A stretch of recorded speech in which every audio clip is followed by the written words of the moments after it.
A paz do Senhor, queridos, tudo bem? Estaremos estudando a lição de jovens, lição de número 3, com o título Quando a chamada de Deus não faz diferença. Os filhos de Eli. A lição trata basicamente sobre liderança. Na escola dominical nós temos um excelente espaço para treinarmos, para orientarmos, para aconselharmos, para ensinarmos os jovens em questões que envolvem a liderança cristã. Existe pelo menos duas maneiras de extrairmos exemplos, princípios, seguirmos exemplo e extrairmos princípios destes exemplos, seguindo ou não tais exemplos, desde que sejam exemplos positivos, que são exemplos que devem ser seguidos, e exemplos negativos, que são exemplos que não devem ser seguidos. No caso da presente lição, nós temos aqui comportamentos e condutas a serem evitados na liderança, tanto para aqueles que ainda não ocupam funções de liderança na igreja, mas já se percebem vocacionados para isso, quanto para aqueles que já estão em pleno exercício de liderança nos mais diversos ministérios da igreja. Dessa forma, o professor de jovem deve focar nessas questões para, a partir do exemplo negativo dos filhos de Eli, apresentar formas de não se comportar ou se conduzir no exercício da liderança. E também orientar e ensinar, com base na nossa lição bíblica, algumas outras questões que devemos estar atentos no contexto da liderança. Eu gostaria de chamar a atenção nesse início, através dessa palavra introdutória, sobre uma questão que envolve essa narrativa bíblica. É muito claro que a lição vai tratar da questão de liderança em seu aspecto exemplar, no caso negativo, e princípios morais serão daqui extraídos. Contudo, quando se trata de narrativa bíblica, nós precisamos entender, precisamos compreender, precisamos discernir que o narrador bíblico, ele sempre tem uma mensagem acerca de Deus, da sua pessoa, da sua obra, da sua natureza, para passar na narrativa. Então, em primeiro lugar, precisamos perceber na narrativa o que o escritor bíblico deseja nos ensinar sobre Deus nessa passagem. Para, em segundo lugar, ou em segundo plano, passarmos a extrairmos os exemplos ou estudarmos os princípios que norteiam alguns aspectos da liderança a partir dos personagens e dos eventos que estudaremos. Eu queria, de imediato, afirmar que a ênfase do narrador nos textos entre 1 Samuel 2 e 12 até o versículo 36, primeiro livro de Samuel, capítulo 2, verso 12, até o versículo 36, o tema principal relacionado a Deus nessa narrativa é a soberania de Deus no chamado ministerial ou no chamado para a liderança. Nós vamos aprender, através desse texto narrativo, que Deus é aquele que estabelece e que remove lideranças. Eu vou chamar a atenção, inicialmente, para alguns versículos que provam esse tema ou esse propósito do narrador no presente texto. dos versículos 27 ao 36, do 27 ao 30, os versículos estão na lição, no texto bíblico, mas na Bíblia do 27 ao 36, este aspecto da soberania de Deus no estabelecimento e na remoção de líderes está bem claro. Percebam, por exemplo, como se inicia o verso 28, falando de Eli, porque é uma palavra profética direcionada para Eli que começa no verso 27. Podemos ler, inclusive, a partir do versículo 27, que diz assim: E veio um homem de Deus a Eli e disse-lhe: Assim diz o Senhor, não me manifestei, na verdade, à casa de teu pai, estando os israelitas ainda no Egito, na casa de Faraó?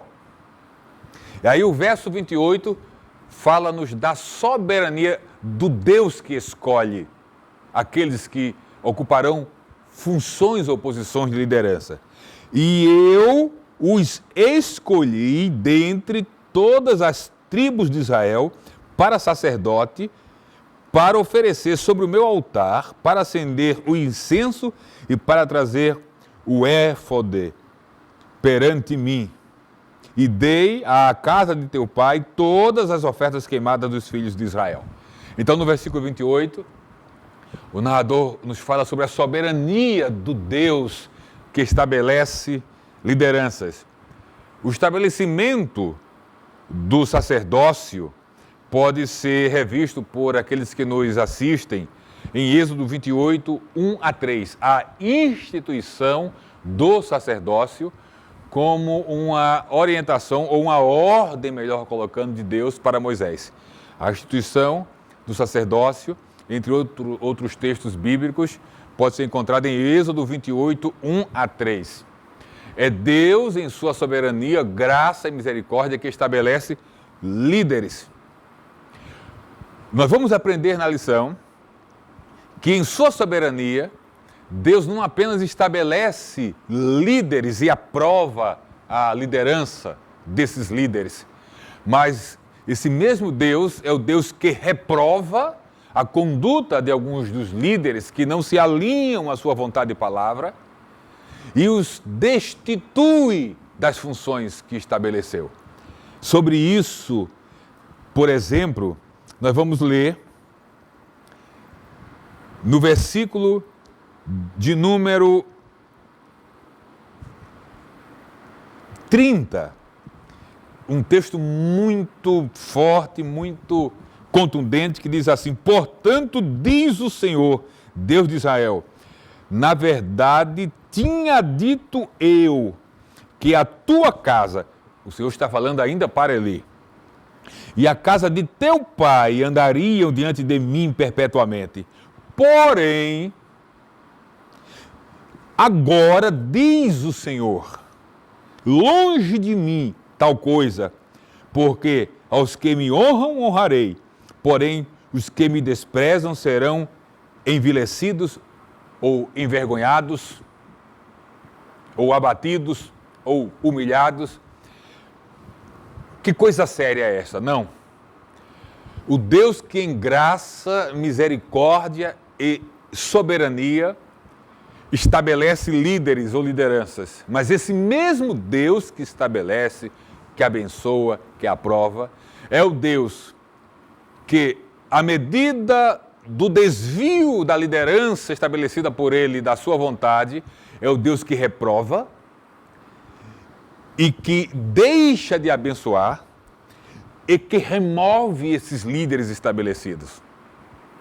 Compreendemos com isso o caráter condicional da liderança divina, da liderança cristã, melhor colocando, da liderança bíblica de forma mais ampla. Condicional. Jovens, professores de jovens, passem para a sua sala esta informação. Deus nos chama, nos estabelece enquanto líderes, mas a liderança que Deus estabelece através de nós, ela pode ser, dependendo da nossa conduta, aprovada ou reprovada por Deus. Deus tinha dado uma palavra e nós percebemos aqui no texto a condicionalidade dessa palavra. Deus tinha determinado abençoar e prosperar a casa de Eli. Mas a mudança de conduta da casa de Eli para com Deus fez com que Deus também mudasse de conduta em relação a eles.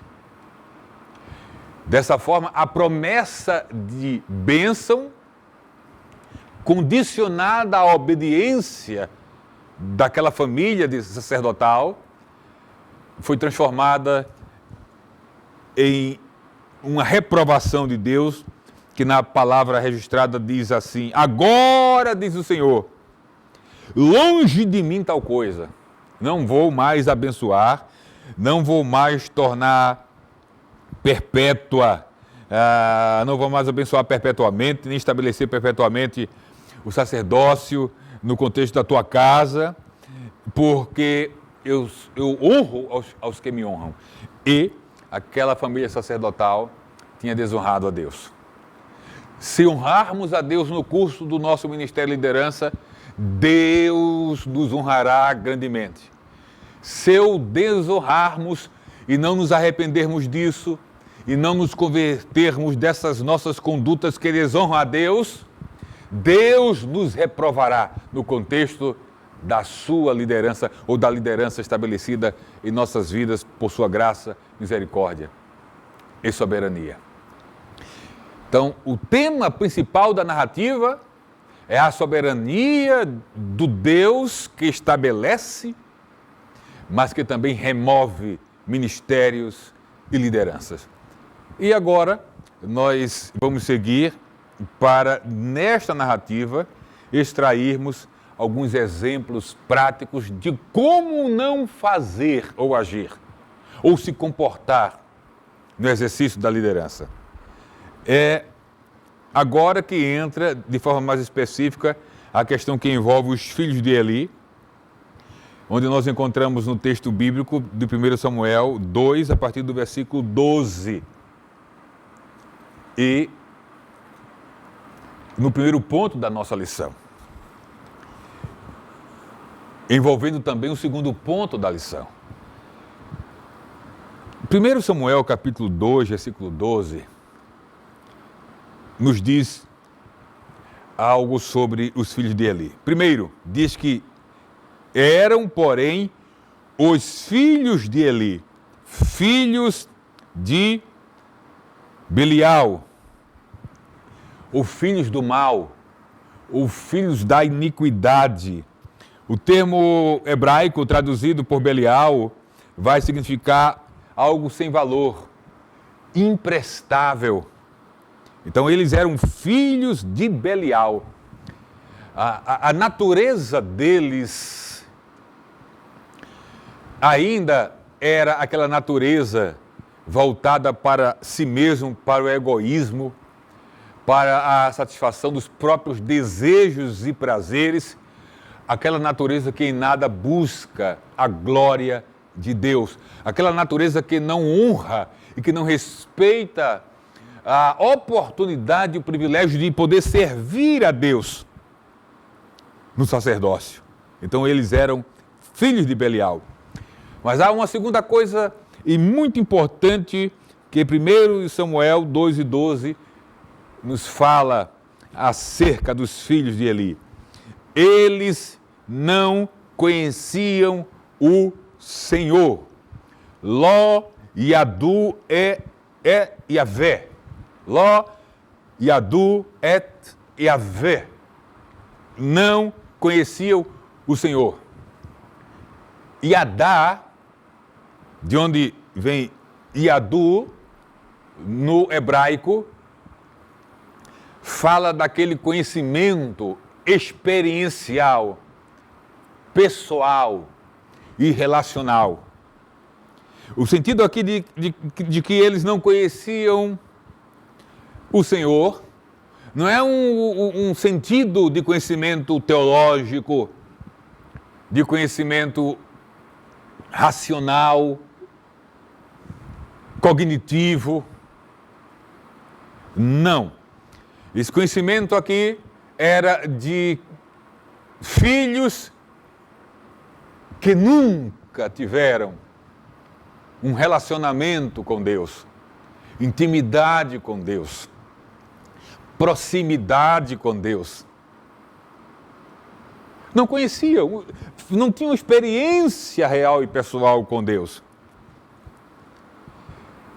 E a partir desta afirmação, nós podemos já fazer uma primeira aplicação.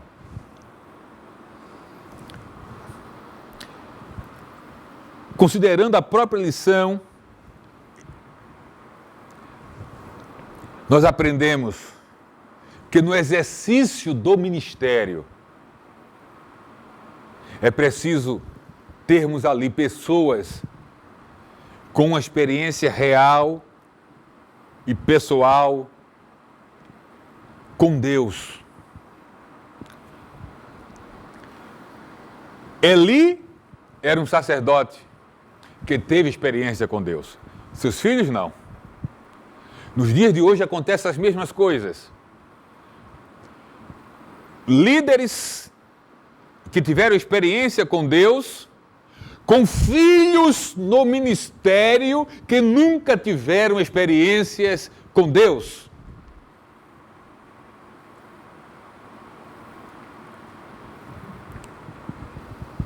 Filhos de pastores e líderes podem sim ser ou tornarem-se pastores e líderes, desde que, primeiro, crentes regenerados, filhos de crentes que tiveram a sua própria experiência com Deus. Segundo, eles podem ser pastores e líderes na medida que forem vocacionados e chamados por Deus para isso.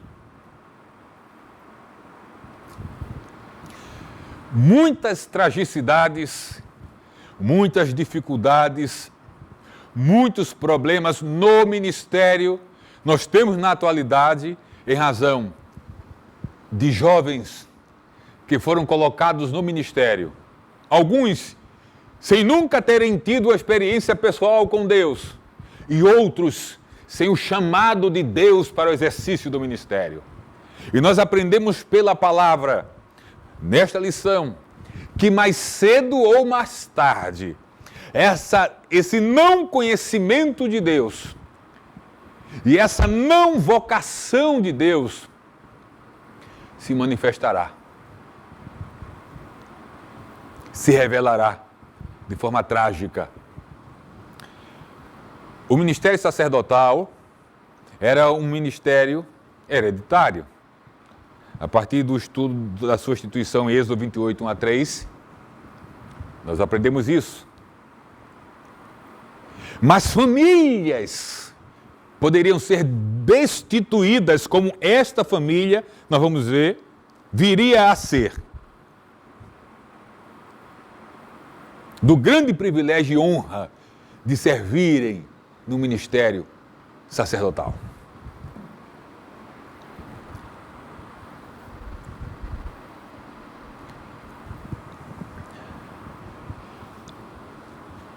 Na nossa lição bíblica, o segundo ponto fala sobre o desprezo para com as coisas de Deus. E 3 coisas aqui são destacadas, ainda relacionadas ao comportamento e à postura reprovável dos filhos de Eli. Primeiro, eles foram negligentes e desprezaram a administração das ofertas.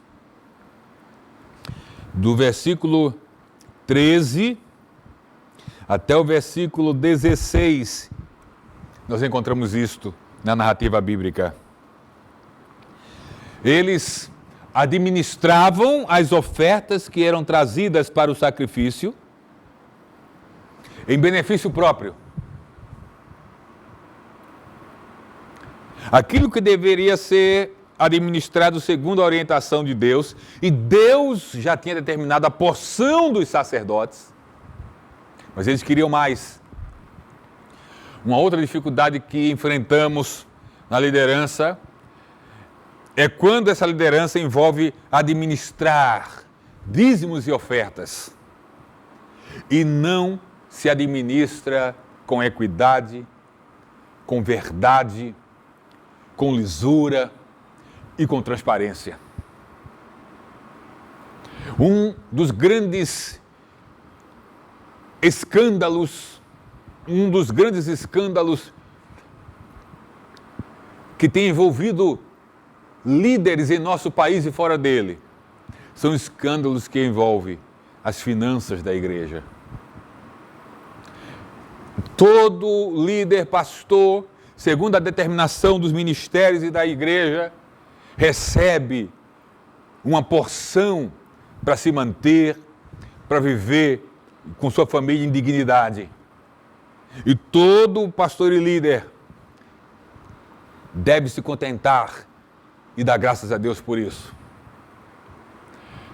Lideranças e ministérios começarão a cair ou caminharão para a promoção de um grande escândalo quando não se contentam com a sua parte na porção provida na igreja da perspectiva administrativa e financeira. É uma área que precisa ter muito cuidado.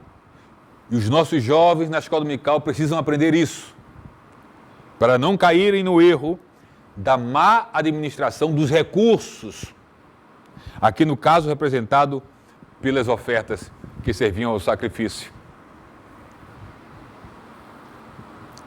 Sejam transparentes, sejam honestos, fujam da avareza, da ambição pela riqueza. Deus não estabelece líderes para serem ricos. Se algum já era antes de ser líder, amém por isso. Mas liderança não é um chamado para o enriquecimento. Liderança é um chamado para o servir, para o distribuir. É um chamado para viver em dignidade, sim. Mas devemos ter cuidado para não nos enganarmos e nos deixarmos ser seduzidos por esses padrões de sucesso do mundo corporativo secular. Onde quem tem mais é o mais bem-sucedido. No reino de Deus nem sempre é assim. No reino de Deus, alguns dos homens e mulheres mais abençoados da Bíblia não tiveram bens materiais. Alguns outros tiveram. Abraão era rico, Jó era rico, os reis gozavam de privilégios, mas outros foram pobres. Jesus foi pobre. Os apóstolos foram pobres financeiramente. Não tenho ouro nem prata, disseram Pedro e João. Não temos ouro nem prata, disseram Pedro e João para o coxo, em Atos 3. Paulo viveu de ofertas no seu ministério. Então, sejamos prudentes e sábios na administração das coisas de Deus. Não apenas no Antigo Testamento, mas no Novo Testamento, por exemplo, em Atos capítulo 4, verso 34 e 35, essa visão administrativa de trazer ofertas, contribuições e depositar ou confiar a liderança para que a liderança administre. Em Atos 4, 34 e 35 nós temos um exemplo disso. As pessoas traziam os pés dos apóstolos, as ofertas para serem distribuídas com os necessitados, conforme a necessidade. E é importante perceber isso. A gestão dos recursos financeiros na história da igreja, atenção, isso é muito importante. A gestão dos recursos financeiros na história da igreja primitiva era uma gestão direcionada para atender os necessitados. As coletas que Paulo fazia, essas mobilizações em Atos, eram mobilizações para socorrer necessitados. E aí o que acontece no decorrer da história da igreja? O advento dos templos, das construções, etc. Que não é pecado ter. Agora, nós cairemos num grande erro se começarmos a administrar os recursos financeiros priorizando construções e obras em detrimento do bem-estar das pessoas. Porque, eu repito, nós encontramos, por exemplo, no Antigo Testamento, mobilização de contribuições e ofertas para o tabernáculo, para o templo. Mas essa mobilização não negligenciava o cuidado com os órfãos, com os pobres, com os estrangeiros, com as viúvas, com os necessitados. Deus não coloca as coisas à frente das pessoas.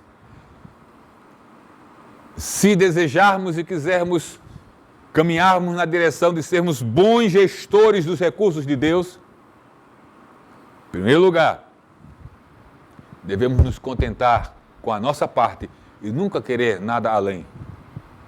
Em segundo lugar, nunca colocar as coisas em primeiro lugar em detrimento das pessoas, seguindo o parâmetro bíblico. O segundo grande equívoco e erro dos filhos de Eli encontra-se em 1 Samuel, capítulo 2, verso 16, no segundo ponto da lição, subponto 2. Vida violenta, diz o verso 16 de 1 Samuel 2. E dizendo-lhe o homem, queime primeiro a gordura de hoje, e depois toma para ti quanto te desejar a tua alma, então ele lhe dizia, não, agora a hás de dar, e se não, por força a tomarei. Eram violentos. E da mesma forma, ainda fazendo aplicações, não é diferente nos dias de hoje. Líderes cegos, voltados para si mesmos, que nunca conheceram a Deus, reprovados por Deus, usam a posição que ocupam para colocar medo, para impor terror, ameaçar, de todas as formas e maneiras, aqueles que não se enquadram nos seus desígnios e propósitos. Usam da posição para agredir com palavras e às vezes até fisicamente. Sim, são violentos. A violência nem sempre é uma questão de força física. Existe o assédio moral, a opressão, a ameaça, o constrangimento. E essas coisas também pesam diante de Deus. A terceira coisa que a lição nos fala da conduta infeliz, reprovável dos filhos de Eli era a imoralidade sexual. Versículo de número 22. Era, porém, Eli já muito velho e ouvia tudo quanto os seus filhos faziam a todo Israel e de como se deitavam com as mulheres, que em bandos se ajuntavam à porta da tenda da congregação. Era uma verdadeira orgia. A porta da tenda da congregação. Nenhum sinal mínimo que seja de temor a Deus. Não bastasse a gestão em favor de si próprio das ofertas direcionadas ao sacrifício, as ameaças, a imoralidade sexual também envolveu aqueles moços que, diz a Bíblia, se deitavam com as mulheres que em bando se ajuntavam à porta da tenda da congregação. Mas um alerta para os dias de hoje quanto aos escândalos sexuais envolvendo pastores, pregadores ensinadores, cantores. Infelizmente, em razão da abertura da comunicação, da amplitude da comunicação e da informação que veio através das redes sociais, nós temos tido, infelizmente, a informação de homens e mulheres de Deus que caíram em fracasso, se envolvendo em escândalos sexuais, às vezes no contexto da própria igreja, de eventos, de congressos, onde participavam dos congressos para depois se encontrarem nos motéis da cidade. Mas sabe, o Deus de Abraão, de Isaac, de Jacó, é o nosso Deus. E o Deus que tratou dessas questões, Ele continua tratando. Porque nós temos também, através das próprias redes sociais, percebido, infelizmente, o final desses ministérios, com grandes pregadores e pastores em depressão, envolvidos com drogas, numa decadência espiritual absurda, porque não temeram a Deus. E alguns nunca o conheceram. São pregadores profissionais, são pastores profissionais, são cantores profissionais, mas nunca conheceram a Deus. Tinham cargos, tinham posições, tinham agenda, mas nunca conheceram a Deus. E isso tudo é um grande alerta do Senhor para as novas gerações, para as presentes gerações, para as novas gerações. O terceiro ponto da nossa lição fala-nos sobre as consequências de desprezar a Deus. E aí vem o aspecto da soberania de Deus na disciplina, na correção e na remoção de líderes e de lideranças. Para falarmos um pouco, nós estamos dando apenas um subsídio, um recurso a mais. Obviamente, aqueles que nos assistem estarão lendo, pesquisando, assistindo outros subsídios e orando a Deus acima de tudo, para que o Senhor direcione a cada um de vocês no que vai falar e como vai falar diante da sala, porque Deus conhece a necessidade de cada aluno seu. Então, não apenas reproduza subsídios ou conteúdos, mas se utilize deles para, na direção do Espírito, falar, para que o Espírito direcione e aplique à realidade imediata sua o conteúdo da lição bíblica. Mas, por fim, quando nós lemos 1 Samuel 2, 22 ao 25, a impressão que temos é de um pai preocupado com seus filhos. Porque após a informação de que os filhos de Eli, ele já muito velho, o 22 nos diz que Eli ouvia, já muito velho, ouvia tudo quanto seus filhos faziam a todo Israel e de como se deitavam com as mulheres que em bandos se juntavam à porta da tenda da congregação. E aí o velho Eli, diz a narrativa, diz para seus filhos, e eu fico imaginando aquele velho pai, dizendo, por que vocês fazem essas coisas? Porque eu escuto de todo esse povo os vossos malefícios. Não, filhos meus, porque não é boa fama esta que ouço. Fazeis transgressões, fazeis transgredir o povo do Senhor. Ou seja, além de serem maus exemplos, eles ainda conduziam outros ao erro e ao pecado. Porque um líder lidera também com o exemplo. E acima de tudo com o exemplo, porque liderança é influência. Não é na força do cargo que o verdadeiro líder exerce a sua liderança. É no poder da influência e da influência positiva. E o velho continua dizendo, pecando homem contra homem, os juízes o julgarão. Pecando, porém, o homem contra o Senhor, quem rogará por ele? Mas não ouviram a voz de seu pai, porque o Senhor os queria matar. Eles já tinham entrado num nível de apostasia. Apostasia é um nível de conduta e de iniquidade que não tem mais volta. Que não tem a correção de Deus que traga de volta. E a partir daí, quando você chega num nível de apostasia na liderança, só resta o juízo divino. Não tem mais correção. O que resta é o juízo.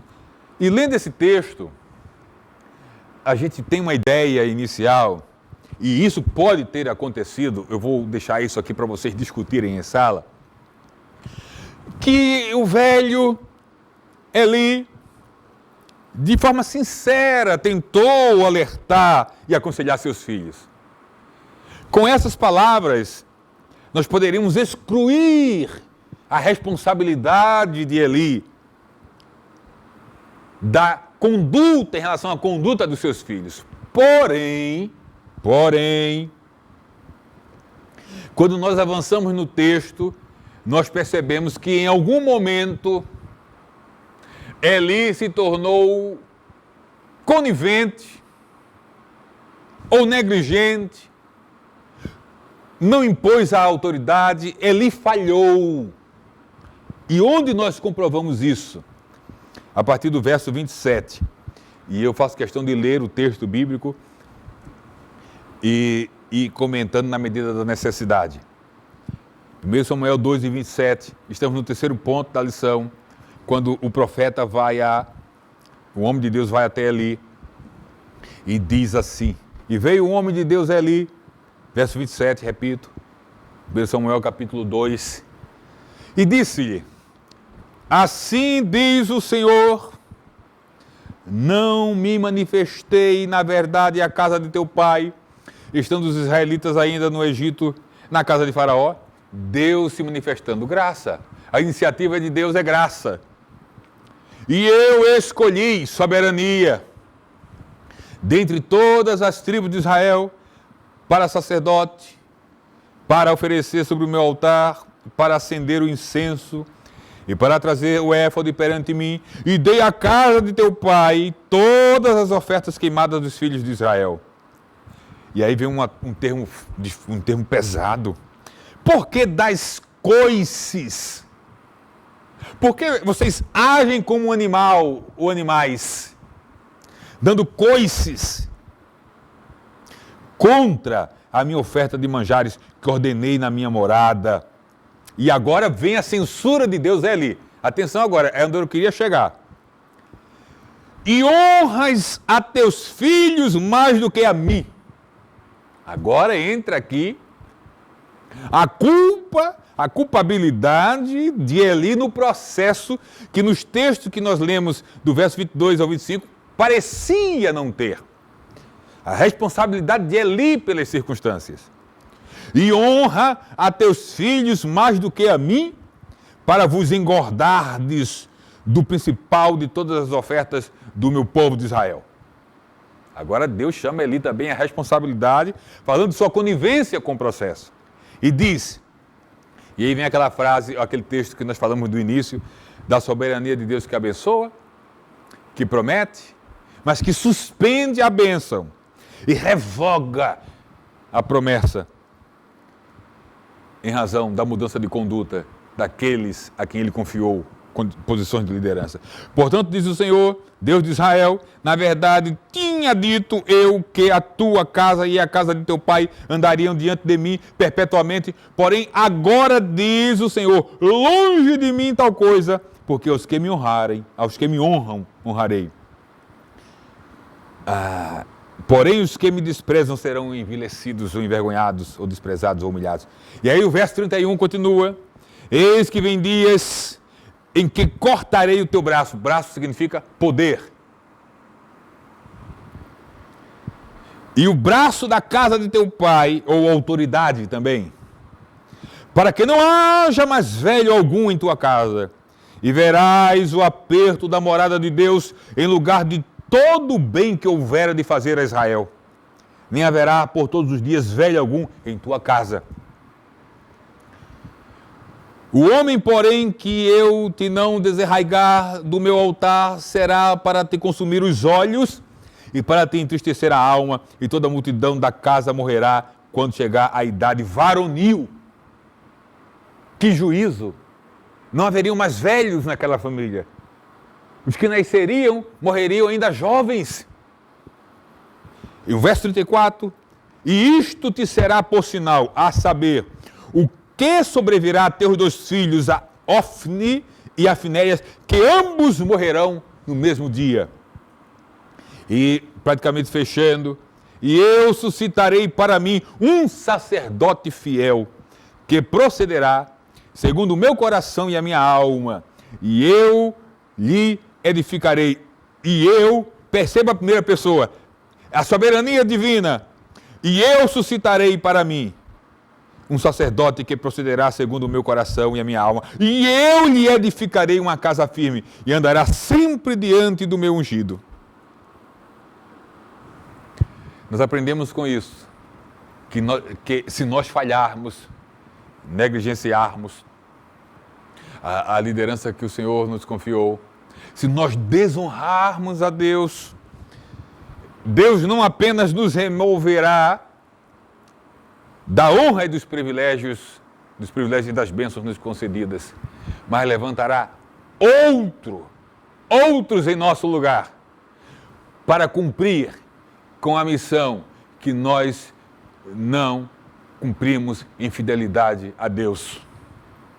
E termina o texto no versículo 36 dizendo: e será que todo aquele que ficar de resto da tua casa virá a inclinar-se diante dele, daquele que o Senhor levantaria, por uma moeda de prata e um bocado de pão, passarão necessidades, e dirá: rogo-te que me admitas a algum ministério sacerdotal, para que possa comer um pedaço de pão.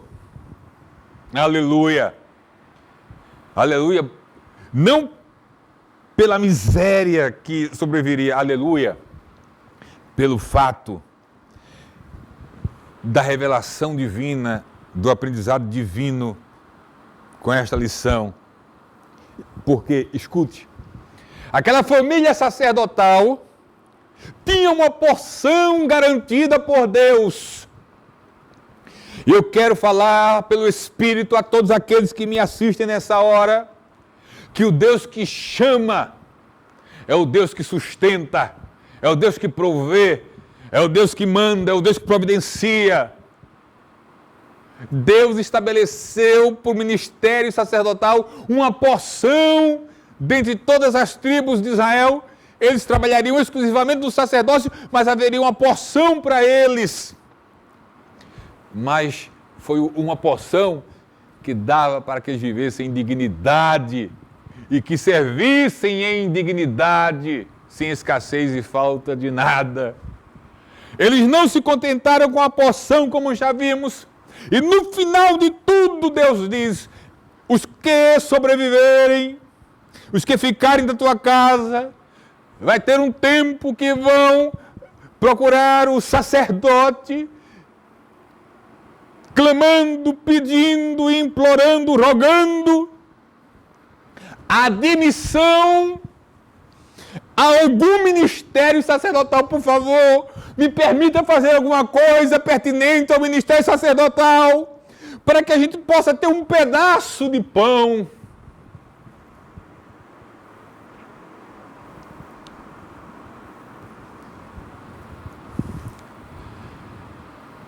No reino de Deus, na obra de Deus, quem não se contenta com o que tem em Deus,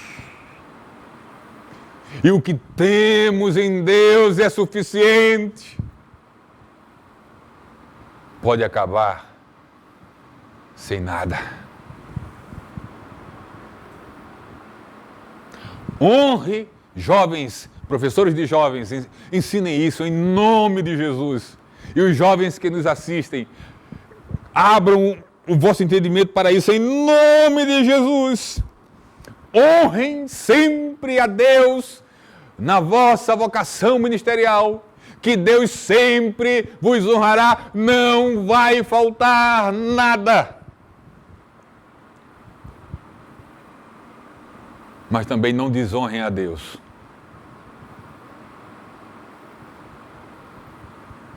Não faça pouco caso com a obra de Deus. Não escandalize. Não promova escândalos. Porque nós aprendemos, a partir desses exemplos aqui dos filhos de Eli,